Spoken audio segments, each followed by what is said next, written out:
Welcome to DWI, where we are your hosts. That's Duve, that's Wax, I'm Illy. Listen, we got a lot of stuff to get into today. So, with that being said, let's get straight into it. But before we do that, we're going to need you to do three things. What's that? That's like, share, and subscribe. And, Duve, I think you got something to add on to it? Yeah, get in that comment section. Definitely. So, listen, without further ado, we're going to give you all what you've been missing. Let's get straight into it.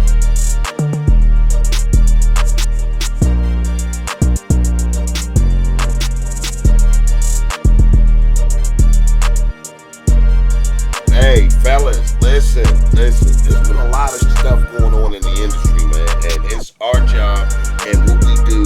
Like I said, man, we got a lot of lab coats back there. They're spending many hours trying to get this right, editing. We got a lot of people back there. There's a lot of things to do. A lot of moving parts. Yeah, a lot of moving parts that we got going on to get this show out to you all. So, welcome to our show. I know it's been a while since you ain't seen us, but ain't no time like the present. So, dude, what's up with your boy Dame Dash, man? Yo, he went on the Breakfast Club the other day. Bruh, he was snapping, man. I mean, like, here's the deal with Dame Dash, man. He's like that uncle that gives you game, but then tells you he gave you game the whole time he's giving it to you. Like, hey, man, hey, I told you to do that. Remember when I told you to do that? Like, he wants his props. He definitely does. And I can't get mad at him for it. But that brother, man, he's off the hinges, man. He was killing Sean. And I was feeling some of the stuff he was saying, but like it's the name comes off abrasive a lot. So, that comes back to you at certain points. Right. So what you think about the interview? I found that hilarious, man. Like, I watched it a couple different times just to hear him call Charlamagne gay a couple times. Like it really cracked me up, honestly. Right? You're a girl. Why would I want to hear what you say when you're a girl? He was like gay bashing and like being a feminist all in one motion. I'm like, dang, bro, you're killing like everything you got going on, man. In which case, like, it's hard to see a person like that go from the top tier down to like, I would say common standards as like a regular civilian, regular American. You gotta work a 9 to 5. He's a little bit above that as far as what he portrays. I mean, who knows? He might still have a few million. I'm sure laying he got. around I'm sure here. he got some. He got some. If you see his houses and whatever he's living in, it don't look like he's living too shabby. Right. So, I mean, his music. I think he keeps coming out with like some rock band that sounds ridiculous to me. But you can do what you want to do out here in this world. If it works for you, if it works, keep doing it. Right. Do you feel like he's still in boss standings, like to be able to talk the way that he does, dude? Maybe. He's done a lot. He's done a lot. He's made a lot of millions. Yeah, he's made a lot of people millions. Yeah, so if you listen to what he's saying, he ain't lying a lot of the times. Now, sometimes he says some wild stuff, but some of the game is real game. But it's just put down. It's just shattered glass around it, so it's hard to like pick it up. Right. Now I read somewhere where like, he got sued or he's getting sued. And he explained a lot about it on the Breakfast Club interview. And if you guys didn't see it, go check it out. It's up there on that Breakfast Club platform. But I'm hearing that like he's getting sued and like the money that he's saying he's getting from these networks, like he said he's going to be the chairman or the vice president. Is that anywhere in the like did you hear about it by him? I guess they said. The Breakfast Club said it wasn't true, so I don't know. I don't know how any of that works. All of that revolt stuff, Plus TV, it's like a TV network type thing, but TV is kind of dead, so it's kind of like you're bragging about being a part of something that's dying. Right. Yeah. Plus, it seemed like he only took that position to troll Cam and Mace. You know what I mean? And 50. Right. But like, I'm just sitting here thinking like if he has the funds to create his own publication or Right. why not do that? Like, YouTube is free. You could start small and then work your way up. Right. That might be beneath him in his eyes. But like when you don't have the money that you used to and you're trying to get back to that, anything shouldn't be beneath you. Right. I agree, man. I'm not saying that, look at us. We utilize YouTube, man. We Right. appreciate the platform and what they provide for millions of people. So for that, we're grateful. But a lot of people don't look at it that way. True. I mean, but maybe they should. Like, Right. I know he went off on DJ Envy and Charlamagne about having bosses. Right. And all I could think about was, Now you have a boss. there's 100 million people with bosses. There's Right. nothing wrong with working for somebody else. Like, Right. I mean, especially if you're feeding your family that way. Right. But now look at him though. Like, I think that's why people aren't reaching back to help him because, he kind of alienated people with jobs. Right. Because it's hard in the entertainment industry. Like, you can't do nothing on your own. You got to have somebody. Somebody has to front you some money, put up some money for you. Even if they're not putting up money for you, they're putting your product out there in the public. It takes more than just you to do it. Right. I agree. Unless you're doing crazy stuff like Kanye and just being, crashing out, nobody's really gonna look at you like that. I agree. So, and that comes back to, how Dame was acting back in the day. Like, he definitely did great things, but like Wax said, he alienated himself out of that industry.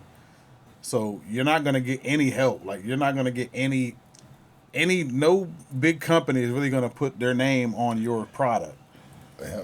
They're going to make it actually harder for you to, right. you know what I mean? Because they remember how you were acting the last time when you were on top. Dame Dash is a wild character. Man. He is, and man. He's interesting. He is. That's why that episode was so enlightening, because to see him go off, and then you can tell he uses a therapist because he uses words like triggering. Yeah. He was like, "You're trying to trigger me." Right. And I'm like, dang, man, that's a guy that kind of knows that Right. he needed help. And I felt what he was saying, like, afterward, when he's saying, like, they bring him on there just to antagonize him. Mm-hmm. I mean, because, like, when they had Ben Shapiro on there, he used this example, and I watched some of that, too, because I can't stand Ben Shapiro. But when they had him on there, like, they gave him so much grace. They gave him they treated him like he was so respected. And this motherfucker talks terrible about black people. And they got on there and really didn't push back on nothing and gave him all kind of grace. And then when Dame Dash gets on there, then they get on there and act crazy. But that's it's entertainment. So I mean, they're probably saying like, all right, we can get Dame on it, we can act crazy, Right. we can get our views up. Yeah. But so I understood what he was saying. But that's what Dame brings. You know what I mean? Because Dame's not gonna get in there and be nice and graceful. he gonna talk some shit. Man, he was giving it to He was Charlamagne. killing Charlamagne. I loved it too. I was like, man, like this is one of those ones that's gonna go down in history as like really entertaining. Right. You know what I mean? He knows how to bring it, like as far as the value of entertainment. Right, and I feel what you're saying when he's talking about Jay-Z. He's probably tired of that shit, but like you said, like that was a part of a big part of hip hop at that moment. So we all want to know about that and what happened. But when he does say it, like people don't believe what he's saying and they feel like he's just hating. But that's his story. And he's sticking to it. Right. But it's wild because you can see it from each perspective. Right. For example, why they're not Rockefeller anymore. Right. Jay-Z felt like he was tired of it and broke off, but then at the same time, Dame was making mad wild moves, Right. kind of not behind Jay's back, but like regardless of what he might feel.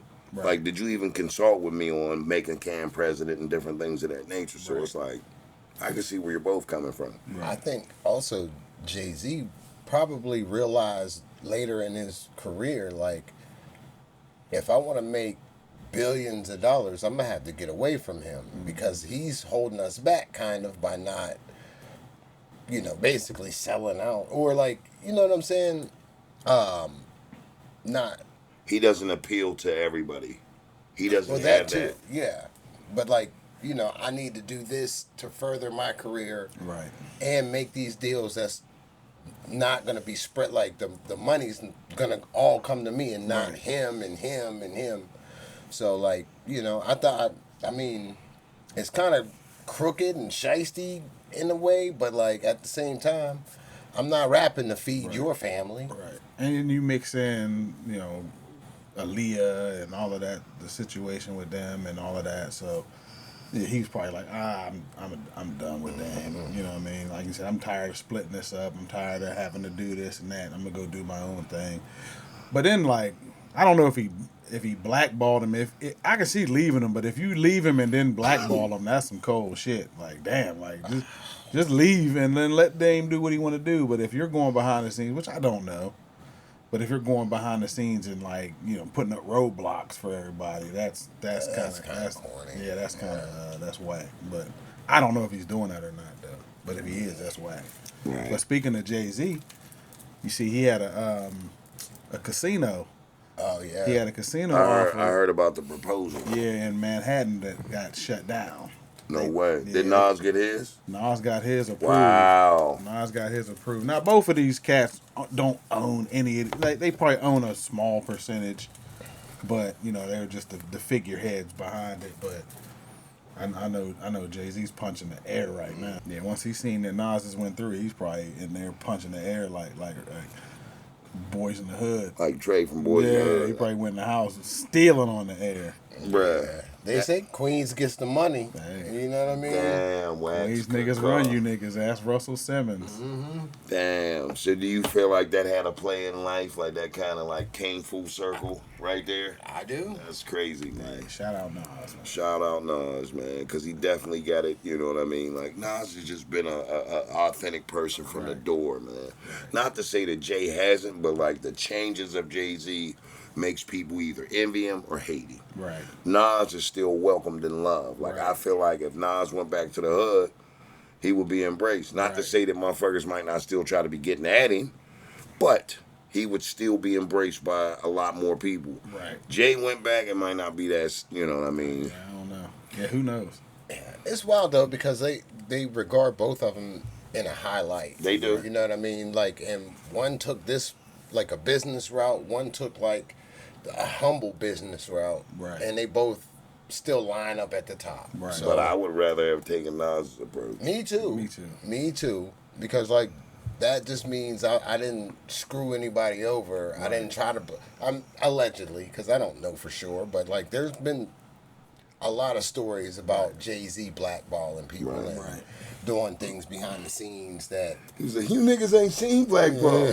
You're never getting seen. Yup. And I ain't heard none of that from Nas. And Nas's label is to me, it's bringing back hip hop, man. Master P it's bringing back a lot of our old, you know what I mean, It's stars. funny you say that. It's bringing a certain level of hip hop. It's rising the integrity of hip hop. Right. And it's letting these people know, like, yo, people our age, we still want to hear hip hop. We still want to hear our hip hop. Bars. Right. We want to hear our hip hop now. That doesn't sound dated, but like, you know what I mean, like a modern version of old shit. You know what I mean? Shout out to the Clips, that new Mobb Deep coming out this week. Raekwon. You know what I mean? Raekwon, Ghostface.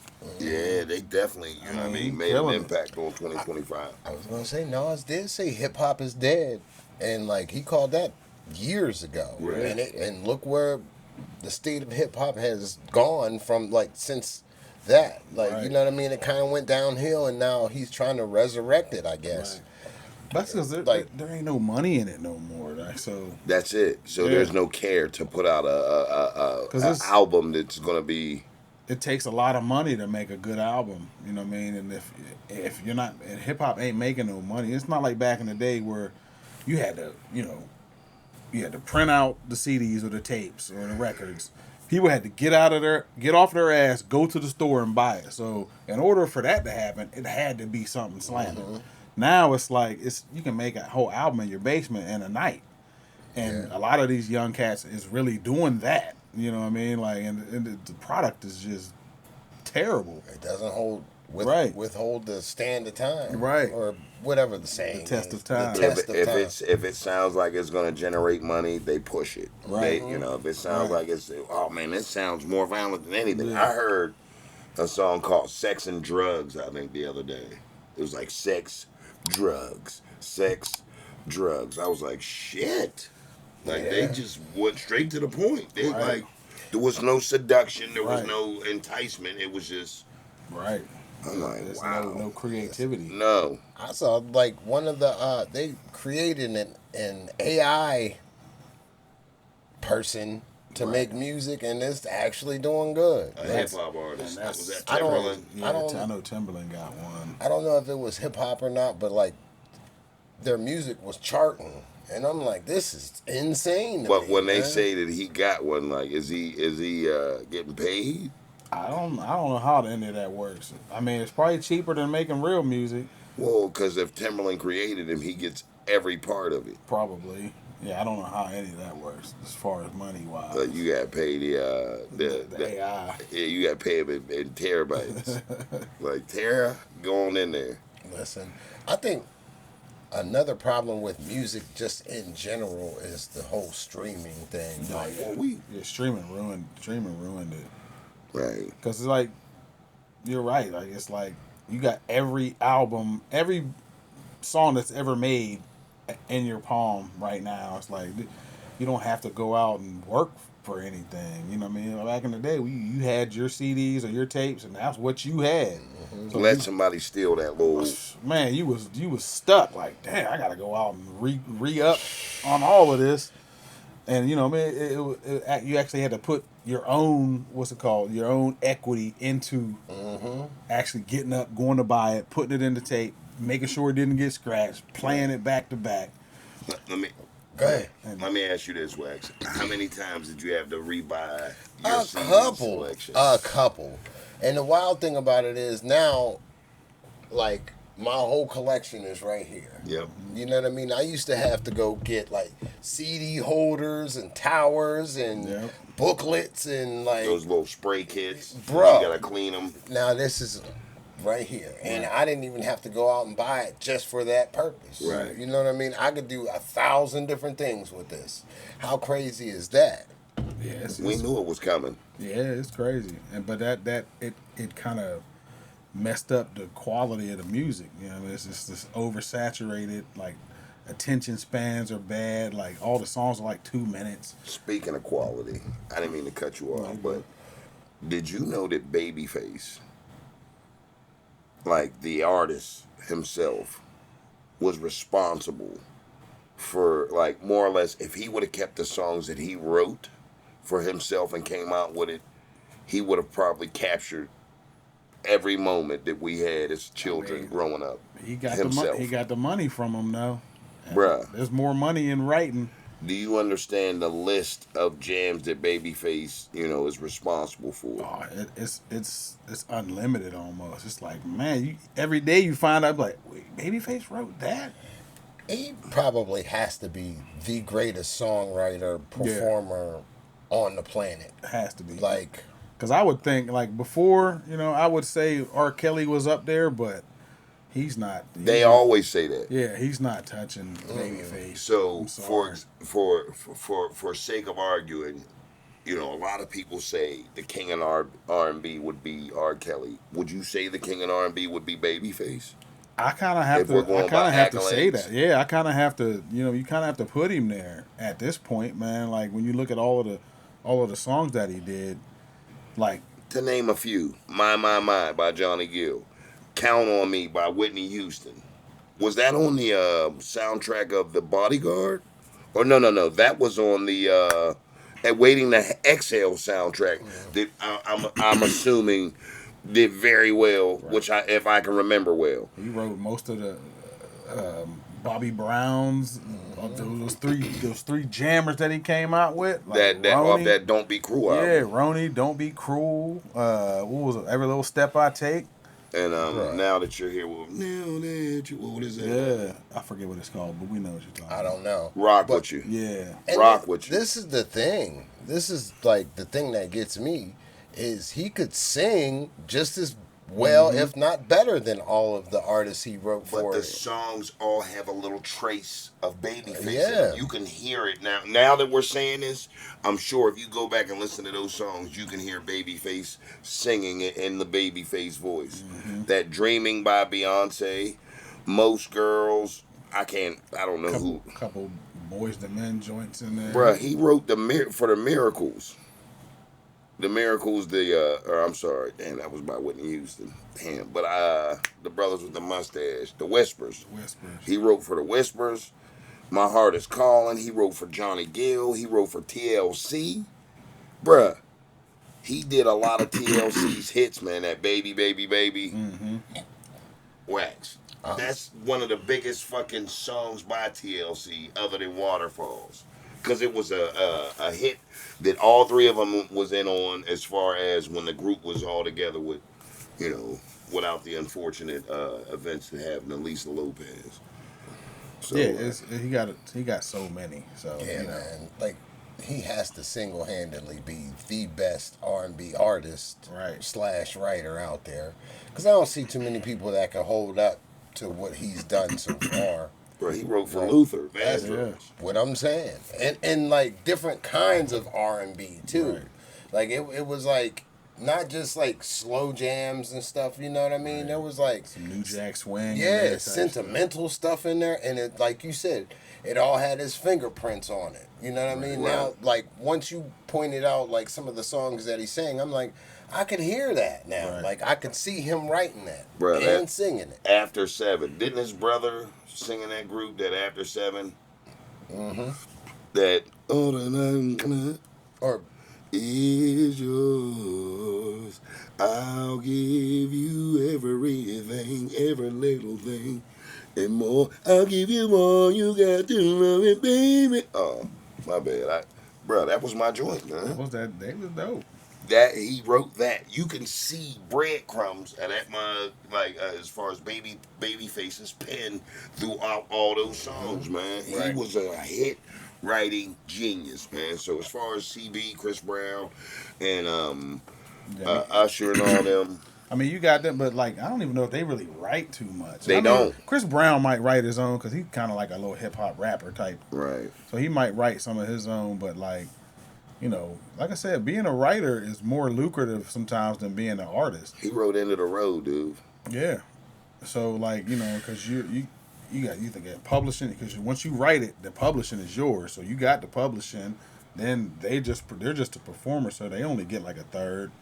You get the writing, you know what I mean. You get the production if you produced it and wrote it. So it splits it into 3. So you already get it all, and then you don't have to recoup nothing. You get your money right away. Right.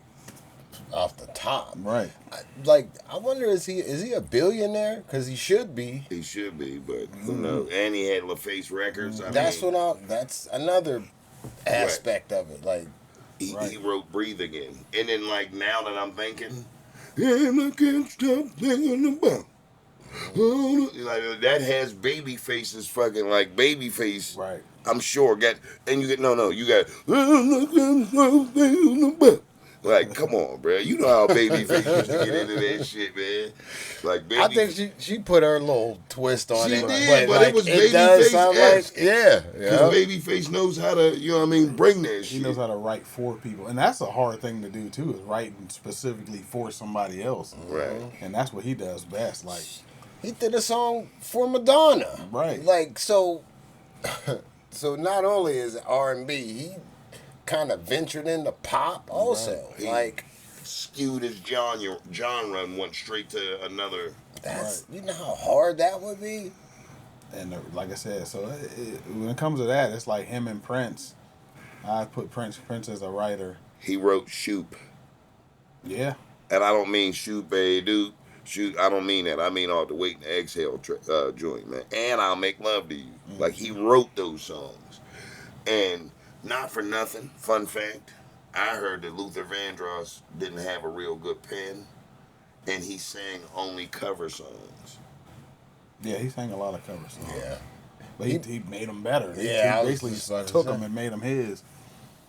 I just want to know who the hell wrote A House Is Not a Home. I don't know. Whoever wrote that shit, I mean, they need a Nobel Peace Prize, man, because, you can be in an argument. I'm talking about, and not just that day y'all got into it. You and the missus, and you throw, doom, doom, doom, doom, doom. Soon as you put that on, argument's over.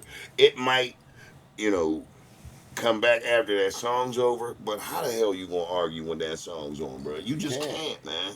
You can't. Like that right there is an instant peace breaker. But that's Like that's a icebreaker. cover too, though. That's Dionne Warwick. So. Is that who made that up? That's what, man, bruh. She needs a Nobel Well, Peace she didn't Prize. write it, but like she sang made it. it famous. Hal Davis and Burt Bacharach. What? Baccarat. Composers of that song. And those are the guys that made up "Raindrops Keep Falling on My Head." I didn't know Raindrops that. keep falling on my head, and that doesn't mean my eyes will soon be turning red. Just so y'all know at home. That keep on my going on shit. solo. Guys, I can't help it, man. I can't help it. That's what I do. That's what the fuck I do. I'm a soloist, but I'm in a group. But I'm in a group now. This is bittersweet because I'm gonna be leaving I know BWI. Bird. And look for my Relax, album. Bird. It's lonely at the top, motherfuckers. That's me leaving. But shout out Babyface, man. Yeah, he is a music. How genius. many babies is Babyface responsible for? How many children? 16 million. Like, Your boy Genghis. yeah, like Genghis Khan. I'm gonna put it to you like this: in our age demographic, he's responsible for not only our kids but our grandkids. Like those of us that have Probably grandchildren. some of us. You know what I mean? I mean, nah. Babyface wasn't singing in the early '70s like noticeable. I'm not Or late born 70s. in. I was about to say. We was born in the late '70s. Babyface wasn't. Man, Babyface was in the He was late, just- late he was in the 80s, church. 90s. But I tell you this, like I said, us, like our kids, maybe our older siblings' kids as well. Like our nieces and nephews, he definitely responsible for them. Right. But like, you know, And then off of that, you know what I mean? He got 32 million grandkids then. yes, he does. Because if it wasn't for him, he wouldn't have had them. They wouldn't have had them kids, man. So y'all hear that? Some of y'all's little asses watching this, y'all wouldn't be here if it wasn't for Babyface. If y'all's 30 and under, y'all would not be around if Babyface wouldn't have sang that shit.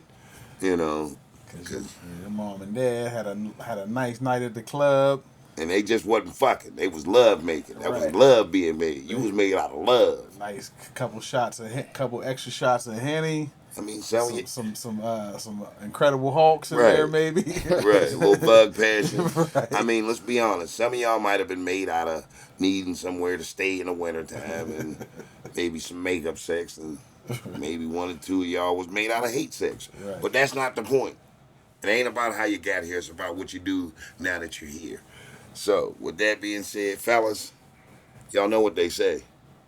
All good things must come to an end. But the good thing about it, Wax, is we'll be back. When? I'm not telling them when. Okay, until what? Until they do three things. That's like, share, and subscribe. You thought you was going to get away with it, but no. We caught you because we need you to do those three things. That helps our algorithms. That helps us be able to bring you the show that we're bringing you because we got a lot of love. We appreciate you guys tuning in. All you guys that are faithful to the show, keep tuning in because we're going to keep bringing it, and we got more exciting things to come. So with that being said, dude, go ahead and add on to what I just said before I got into my rant and rant. Hey, get in that comment section. Let us know what your mom was doing to Babyface. See that right there? We need to know if she, was doing whatever she had to do. Y'all's welcome. So I'm gonna tell Babyface y'all said thanks. So with that being said, peace. Ooh, thought I was gonna forget. That means we're coming back at you next week, same time, same location, different material. Repeat. Peace.